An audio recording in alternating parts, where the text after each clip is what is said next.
మనందరం ఒక నిర్ణయం తీసుకోవాలి. పండ్లున్న చెట్టుకి రాళ్ళేస్తారంట. కష్టపడే కుటుంబ సభ్యుడు, తండ్రి కావచ్చు, పెద్ద కొడుకు కావచ్చు, అందరూ అతని మీద పడతారు. నువ్వు ఎక్కువ కష్టపడు, ఎక్కువ తిట్లు తింటావు. అలాంటిది మనం ఎలాంటి పరిస్థితుల నుంచి వచ్చాం? భారతదేశం ఒక పరిస్థితిలో బంగారాన్ని కూడా తాకట్టు పెట్టుకునే పరిస్థితి వచ్చింది. అలాంటి పరిస్థితుల నుంచి దశాబ్దం పైనుంచి మూడోసారి ప్రధానమంత్రిగా ఆయన ఈ రోజున మన దేశాన్ని నడిపిస్తూ ఉన్నారు. అలాంటి ప్రధానమంత్రిని చాలామంది ఆయన మీద మాట్లాడుతూ ఉంటే, ఆయన్ని అనకూడని మాట్లాడుతూ ఉంటే నా గుండె కదిలించేసింది. నా కన్నీళ్ళు వచ్చినాయి, బాధ వచ్చింది.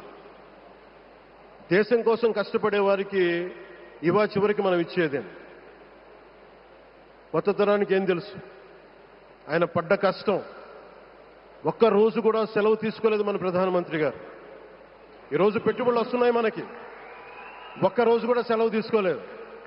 శత్రు దేశాలు, మన అభివృద్ధికి ఈర్ష్యపడే పశ్చిమ దేశాలు, వీటన్నిటినీ తట్టుకొని ఒకవైపు విదేశాల్లో ఉండే శత్రువులతో పోరాడాలి, దేశాన్ని అభివృద్ధి పదంలో తీసుకెళ్దామంటే అంతర్గత శత్రువులతో పోరాడాలి.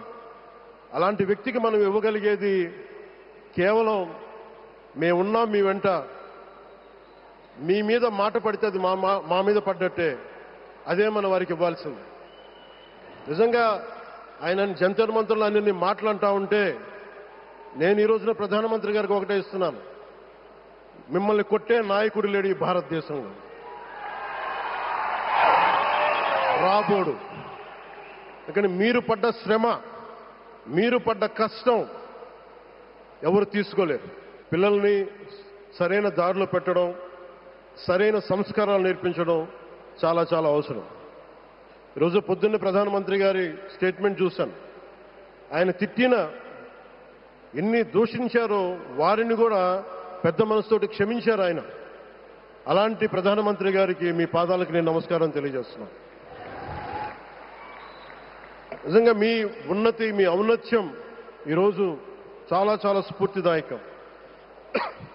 భారతదేశం మీ అందరికీ కూడా, ప్రజలందరికీ కూడా, ఆంధ్రప్రదేశ్ ప్రజలందరికీ కూడా, దేశ ప్రజలందరికీ కూడా ఒక నాయకుడి కష్టాన్ని మనం వెంటనే గుర్తించలేం. ఆయన ఎంత తపన పడుతున్నారు. ఒక కుటుంబాన్ని నడపడం ఎంత కష్టపడుతున్నాం. 140 కోట్ల మంది ప్రజలు నడపడం ఎంత ఆషామాషి వ్యవహారం కాదు.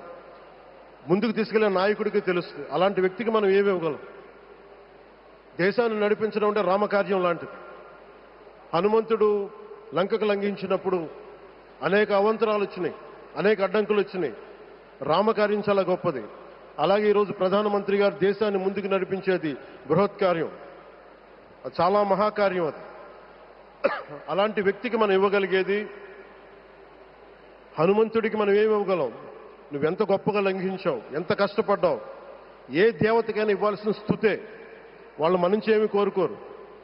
ఒక తల్లిదండ్రులకి మనం ఏం కోరుకోరు, అమ్మ నువ్వు మా కోసం కష్టపడ్డావు, నాన్న నువ్వు మా కోసం కష్టపడ్డావు అని.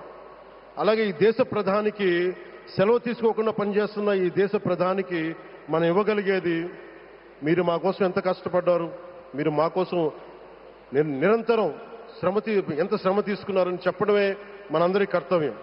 అలాంటి గౌరవ ప్రధానమంత్రి గారికి మనస్ఫూర్తిగా మీరు అనుకున్నంత కాలం అధికారం మీరు వద్దంటే వదలాలి, కానీ అధికారం మీ చేతుల్లోనే ఉంటుంది. దానికి మేమందరం నిరంతరం కృషి చేస్తామని తెలియజేసుకుంటూ, భారతమాత ముద్దుబిడ్డ మన ప్రధానమంత్రి నరేంద్ర మోదీ గారికి ధన్యవాదాలు తెలుపుకుంటూ, ఒక్కసారి ఆయనకి ఇవ్వగలిగేది భారత్ మాతకి జేజేలు చెప్పుకుంటూ సెలవు తీసుకున్నాను. దూరదృష్టి, మౌలిక వసతుల అభివృద్ధి, పెట్టుబడుల ఆకర్షణ, ఈ 3 అంశాల చుట్టూనే వారి దృక్పథం దృఢంగా సాగుతోంది. ఆంధ్రప్రదేశ్ను దేశంలోనే అత్యంత వేగంగా అభివృద్ధి చెందుతున్న రాష్ట్రంగా తీర్చిదిద్దాలి అన్నది వారి లక్ష్యం. విమానాశ్రయ